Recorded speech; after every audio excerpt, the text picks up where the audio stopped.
Hi everyone and welcome to Fab Parks. Today I'm in Ferrari Land and as usual I'm gonna tell you what's on offer, what I like, what I didn't like and if it's worth a visit. But in the meantime, please subscribe.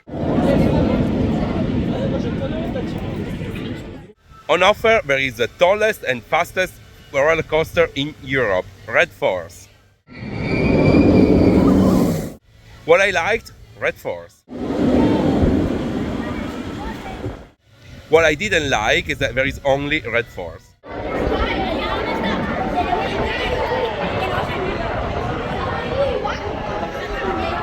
Is it worth a visit? Well, probably no. And that's the end of the video from Ferrari Land. I hope you enjoyed the video and please subscribe. And jokes apart, yes, there is not only Red Force, other minor attractions, small things there. I'm gonna show you them there, down there. Have a look.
So yes, Red Force, it's of course amazing, breathtaking, it's the reason to visit. Then there are lots of other smaller attractions, completely useless.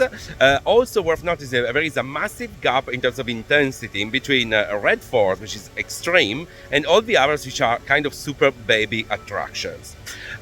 Is it worth a visit? Probably just for Red Force, but only, and I say only, if you get a free ticket together with your standard PortAventura tickets, which is what they usually do.